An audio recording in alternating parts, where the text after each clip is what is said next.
So this video is for schaef and schaef alone. So to quote Snedmeister in English, everybody else can just bugger off. I did actually, of my, golly, how many videos did I put up today? Of my 6 videos, I did actually put up a religion video. And oddly, it was very similar to your second one. I haven't watched Lyrics of Dust video yet. However, I did predict that Lyrics of Dust was going to make a video. He loves him some religious discussion. But yeah, it's all good, man. I owe you an apology for being like, you don't watch my videos. So that was rude of me. My huge ass ego getting in the way. But yeah, good times. I will say something that's interesting. So we get on Mixmaster Mike to make a video. He finally makes a video, and what do? Yep. Pick it to pieces. And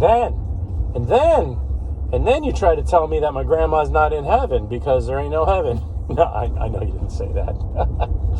I do, I tell you one thing, I dig what you said. And I think one of our contemporary philosophers actually dwells on this, is how the relationship of matter and energy, going back to Einstein, one of my favorite Jews, that whole energy equals matter, and neither can be created nor destroyed, just like converted back and forth. And then the rumor that somewhere in Einstein's math is evidence of a deity is pretty impressive. I dig it, and I dig, because I'm not saying that, and I'm not saying this to brag, but I tend to look at life in a very, very metaphysical sort of energy way. Now, by and large, we definitely exist in a corporal, temporal plane, like matter is actually a thing. I can squeeze my hand and feel the pressure, and I can touch the things and know that they're real. But going back to 1999, and I think it was 99 when The Matrix was released, man, that blew my mind. That blew my young mind, thinking about how it just expanded my thought in the metaphysical, and how the brain interacts with the metaphysical. What is this but anything more than chemicals and electrical impulses within a mind? And then you think about the eternity of energy and matter and how it transfers back and forth. And for me, following all that, personally, it begins to click. It begins to, things such as faith begin to make logical sense. And what I mentioned in my video earlier, I wouldn't bother to go back to look. It's just sort of the obvious of how a discussion of religion is seldom about the primary discussion.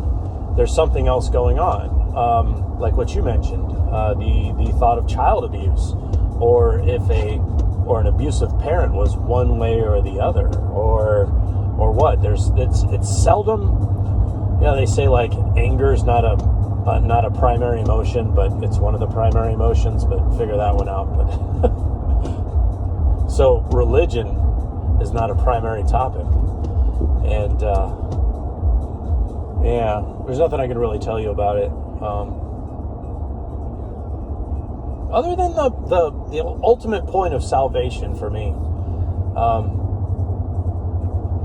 And I don't know if I jive differently than so-called professing Christians on the internet or not, but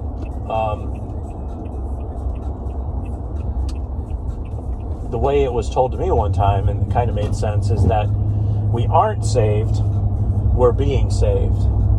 And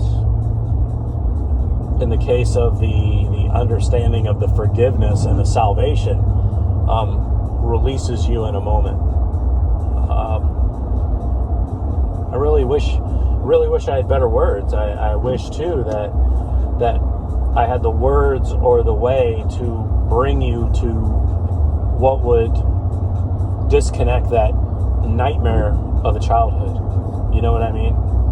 And I believe that you having the discussions that you're having, you're doing your part, and absolutely agree to prevent that nightmare from happening to others.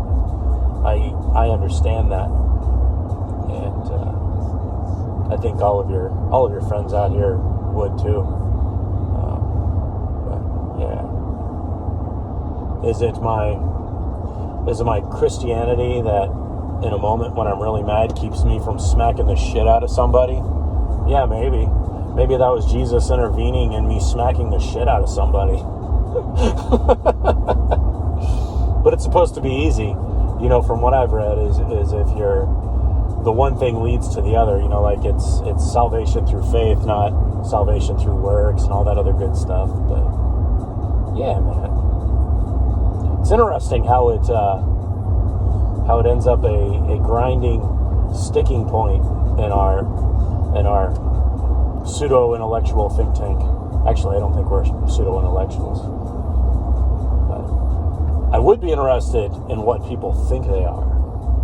We're definitely all in the intellectual ilk.